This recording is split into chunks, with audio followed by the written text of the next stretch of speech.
नमस्कार। आज हम बात कर लेते हैं भारत की राजनीति और जॉर्ज सोरोस की। जॉर्ज सोरोस पर हमने पिछला वीडियो बनाया और उसमें हमने आपको बताया कि जॉर्ज सोरोस के बयान और जॉर्ज सोरोस के काम के निहितार्थ क्या है, वो किस तरीके से भारत में या भारतीय राजनीति में दिलचस्पी रखते हैं और उनकी मंशा क्या हो सकती है। दोबारा मैं जॉर्ज सोरोस पे बात इसलिए कर रहा हूँ कि एक फ़ोटो वायरल है, सोशल मीडिया में बहुत तेज़ी से आ रही है और उस पर बहुत सारे लोग उस पर अब बात करेंगे और वो तस्वीर कहीं ना कहीं कांग्रेस को थोड़ा अनकंफर्टेबल करेगी। वो इसलिए करेगी कि अगर आप तस्वीरों की राजनीति हिंदुस्तान में करेंगे तो बहुत मुश्किल हो जाएगी। कौन किसके बगल में खड़ा होकर कैसी तस्वीर खिंचवाता है और वो कौन सा व्यक्ति है, क्या उसकी सोच है और वो क्या चाहता है, इसे साबित करना और उसको बता करके उस समस्या से बाहर निकलना बहुत आसान नहीं है। आप समझ गए होंगे मैं किस तस्वीर की बात कर रहा हूँ। एक तस्वीर भारत जोड़ो यात्रा की जो इन दिनों चर्चा में है और वो तस्वीर है राहुल गांधी के साथ सलिल शेट्टी की। सलिल शेट्टी उसी जॉर्ज सोरोस के फाउंडेशन, ओपन फाउंडेशन के ग्लोबल वाइस प्रेसिडेंट हैं। वो क्या कर रहे थे? ग्लोबल वाइस प्रेसिडेंट एक वैसी संस्था के जिस संस्था को भारत की सरकार ने पहले ही बैन कर दिया है। नरेंद्र मोदी की सरकार बनने के बाद बहुत सारे एनजीओज पर अंकुश लगाया गया, उनके फॉरेन फंडिंग की जांच की गई और उस पर रोक लगाई गई। एक साथ 10,000 से ज्यादा ऐसे एनजीओज थे जिनको फॉरेन फंडिंग लेने से रोका गया और बहुत सारे ऐसे एनजीओज थे जो विदेशी थे और भारत में काम करते थे। उन पर भारत की सरकार ने रोक लगाई और कहा कि नहीं जी, हम आपके काम करने के तरीके से सेटिस्फाइड नहीं है। उसमें ये संस्था भी थी जॉर्ज सोरोस की। अब ये संस्था क्या करती है पिछले वीडियो में मैंने बताया, थोड़ा सा ब्रीफ कर देता हूं आपको और थोड़ा सा ब्रीफ कर दूंगा मैं जॉर्ज सोरोस के बारे में दोबारा से, ताकि आप लोगों को थोड़ा रिवाइव हो जाए। लेकिन पहले बात एक बार और मैं कर देता हूं उस तस्वीर की। तस्वीर राहुल गांधी के बगल में खड़े होकर के चल रहे सलिल शेट्टी की है। सलिल शेट्टी जॉर्ज सोरोस के ओपन फाउंडेशन के भारत में ही नहीं पूरी दुनिया में ग्लोबल वाइस प्रेसिडेंट है। अब सवाल उठता है कि वो उस भारत जोड़ो यात्रा में क्या करने गए, और जैसे ही भारत के लोकतंत्र पर सवाल खड़ा करने की कोशिश जॉर्ज सोरोस ने अमेरिका में बैठकर की, चिदम्बरम ने तुरंत खारिज कर दिया, बोला कि देखिए आपको जी भारत के लोकतंत्र में बोलने का कोई मतलब नहीं। कहीं ये डर तो नहीं था, क्योंकि अब इसकी जांच होगी कि आखिर भारत जोड़ो यात्रा में जो पैसे खर्च हुए वो पैसे कहीं ऐसा तो नहीं कि जॉर्ज सोरोस या इस तरीके के लोगों की फंडिंग है, क्योंकि जॉर्ज सोरोस भी 2 ही 3 बात कर रहे हैं, अडानी और मोदी के संबंधों की और मोदी के मुसलमान विरोधी होने की। और यही बात हिंडनबर्ग भी अडानी और मोदी के संबंधों की बात करके उसके खिलाफ रिपोर्ट जारी करता है। यही बात राहुल गांधी भी सदन में खड़े होकर के अडानी मोदी के संबंधों की बात करते हैं। तो जब राहुल गांधी अडानी मोदी के संबंधों की बात करते हुए एक तस्वीर दिखाते हैं संसद में, जिसमें मोदी और अडानी को अडानी के प्राइवेट एयरक्राफ्ट में बैठे हुए दिखाते हैं, तो जब आप एक तस्वीर को लेकर के राजनीति करेंगे तो आपके खिलाफ भी तस्वीर को लेकर के राजनीति होगी। हालांकि मैं तस्वीरों की राजनीति को कतई सही नहीं मानता, क्योंकि मेरा ये मानना है कि आपके बगल में कोई भी बैठकर कभी भी तस्वीर खिंचवा सकता है, जबकि ये दोनों तस्वीरें अनायास नहीं खींची गई हैं, ये सयास प्रयास के साथ खींची गई हैं, क्योंकि अडानी भी मोदी के साथ हवाई जहाज में थे या मोदी अडानी के साथ हवाई जहाज में थे और राहुल गांधी के बगल में सलिल शेट्टी चल रहे थे। क्योंकि राहुल गांधी के बगल में जितने लोग चले हैं, जितने लोग उनके साथ उनके बगल में चलते हुए जिनकी तस्वीरें आई हैं, सब कहीं ना कहीं एक पूरे सिस्टम के साथ काम किया है। जयराम रमेश जो उनके प्रवक्ता हैं, उनके जो कर्ता धर्ता इस भारत जोड़ो यात्रा के थे, उन्होंने एक एक व्यक्ति को चुन चुन कर उनके बगल में चलने के लिए अनुमति दी है। तो जाहिर सी बात है सलिल शेट्टी के बारे में भी उनको मालूम रहा होगा। तो ये जांच तो होगी और इस जांच में अब सवाल जवाब भी होंगे और आपको बहुत करीने से इन सवाल जवाब को झेलना पड़ेगा। खैर, अब मैं आता हूं दोबारा से जॉर्ज सोरोस पर। जॉर्ज सोरोस 92-93 साल के बूढ़े व्यक्ति हैं, जो मैंने पहले ही कहा था, आपको पहले वीडियो में भी बताया था। भारत के विदेश मंत्री एस जयशंकर ने क्या कहा कि बूढ़े, जिद्दी और खतरनाक व्यक्ति हैं। मैं इसलिए इस बात को दोहरा रहा हूं कि आप समझिए कि कोई एक व्यक्ति खुद अपनी पहचान छुपा करके, फर्जी पहचान के जरिए देश में काम भी करता है और देश से भाग भी जाता है। ये दौर ठीक है कि बहुत बुरा दौर रहा होगा, द्वितीय विश्व युद्ध के समय की बात है, और उस वक्त जॉर्ज सोरोस यहूदी हैं, लेकिन वो अपने यहूदी पहचान छिपा करके हंगरी के रहने वाले जॉर्ज सोरोस पूरे परिवार के साथ फर्जी दस्तावेजों के साथ वहां से भागते हैं। उतना ही नहीं, वो खुद बताते हैं कि वहां रहते हुए उन्होंने यहूदियों के खिलाफ काम किया।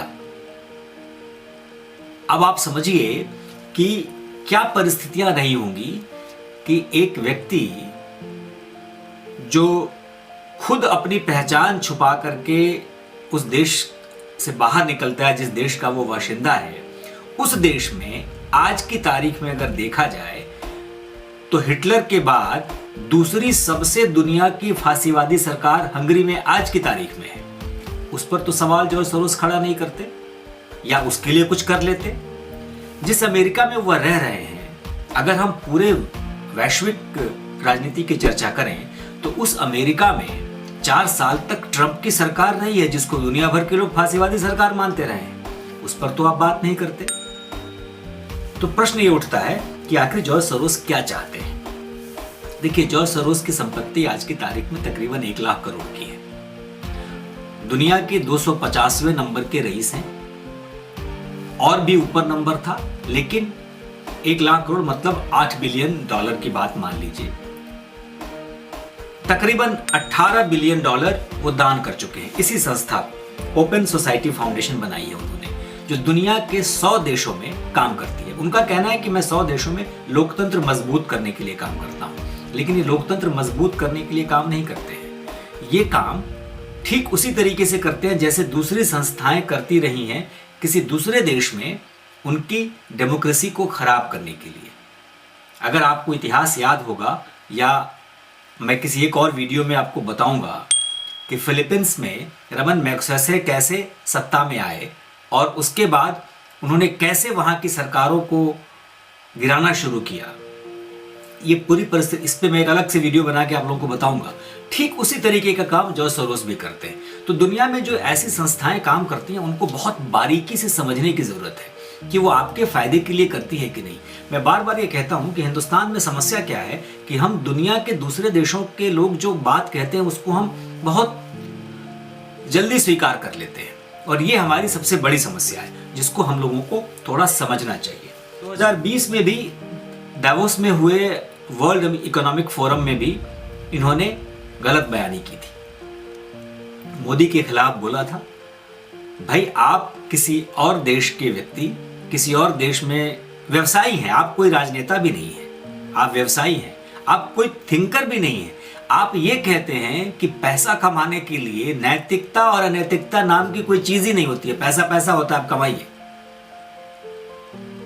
भाई शाहरुख खान ने अपनी फिल्म रईस में लगता डायलॉग उन्हीं से लिया होगा कि भाई पैसा कमाने के लिए कुछ भी है, मतलब धंधा धर्म है, तो आप कुछ भी कर लीजिए, आप कुछ भी करिए, वो जायज है।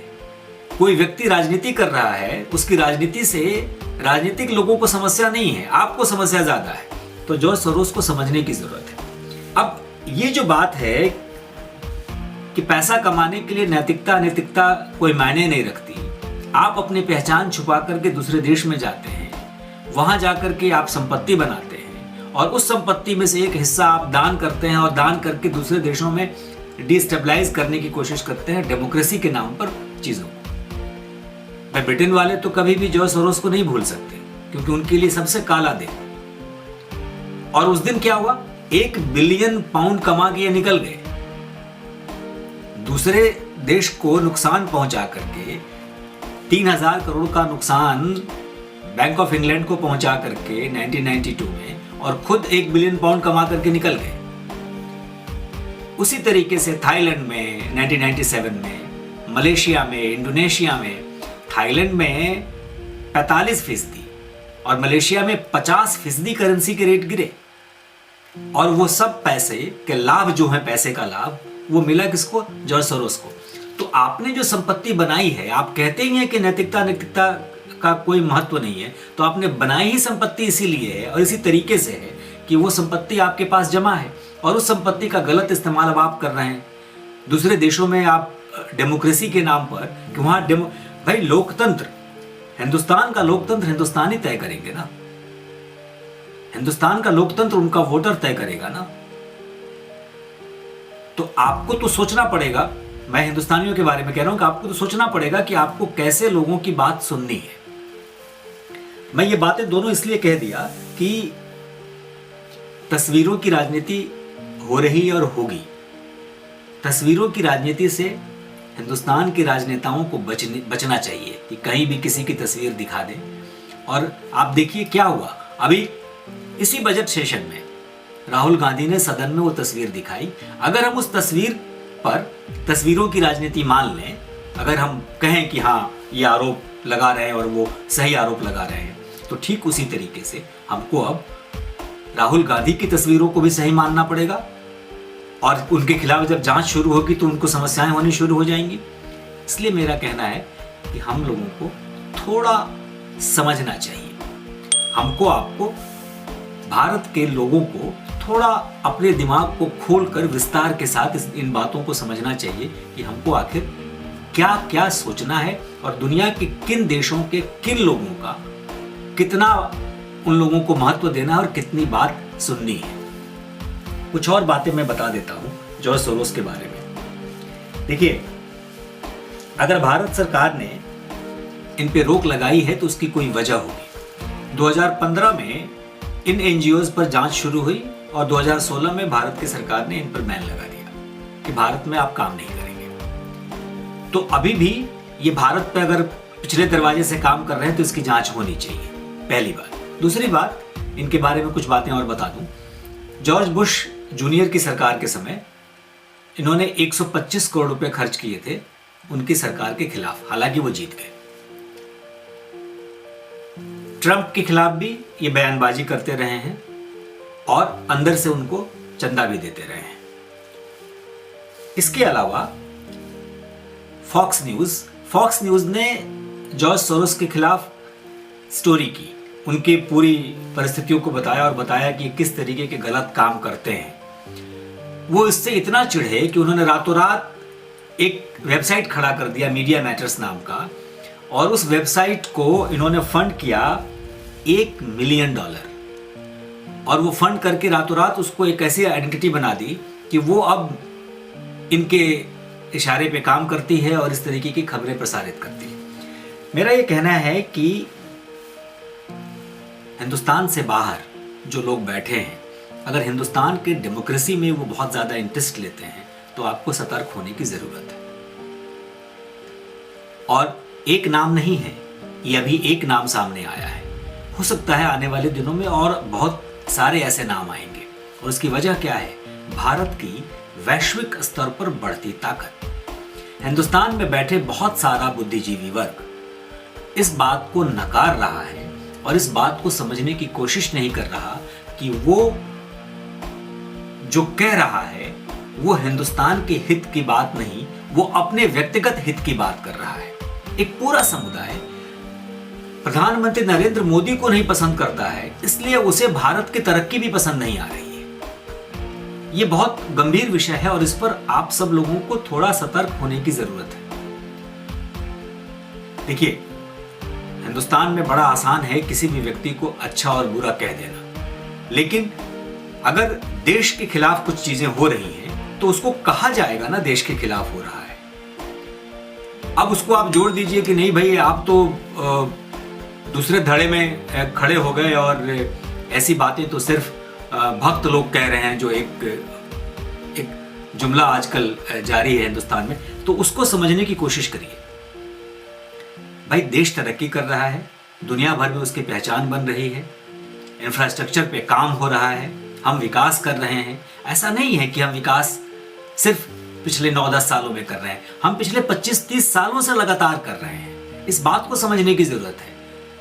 तो ये कतई नहीं है कि हम पिछले 10 सालों में विकास नहीं कर रहे हैं। आपको बेहतर विकास करने वाला चुनना है तो आपके बीच में अगर कोई है तो आप चुन के ले आइए। लेकिन सिर्फ ये कहना कि बाहर के लोग जो कह रहे हैं वो सच कह रहे हैं, वो इसलिए कि आप प्रधानमंत्री नरेंद्र मोदी का विरोध करते हैं, ये कतई उचित नहीं है। और तस्वीरों की राजनीति तो नहीं होनी चाहिए। अगर ऐसा होगा तो आप समझिए फिर क्या होगा। हर किसी के साथ कोई ना कोई तस्वीर बाहर आने लगेगी। तो इसलिए थोड़ा सतर्क होने की जरूरत है। और मैं एक जो जिक्र किया रमन मैगसेसे का, उसके बारे में भी मैं आप लोगों को बहुत जल्द बताऊंगा कि किस तरीके से ऐसी संस्थाएं खड़ी होती हैं, कौन खड़ा करता है, और डेमोक्रेसी के कितने खिलाफ ये लोग हैं, ये किस तरीके का एजेंडा चलाते हैं, इस एजेंडे के पीछे की कहानी क्या है, और पूरी दुनिया में ये किस तरीके से अपने एजेंडे के जरिए पूरी दुनिया पर काबिज होने की कोशिश करते हैं। इसको थोड़ा थोड़ा हम लोगों को समझते रहना चाहिए। हम फिर हाजिर होंगे कुछ नई बातों के साथ। तब तक के लिए नमस्कार।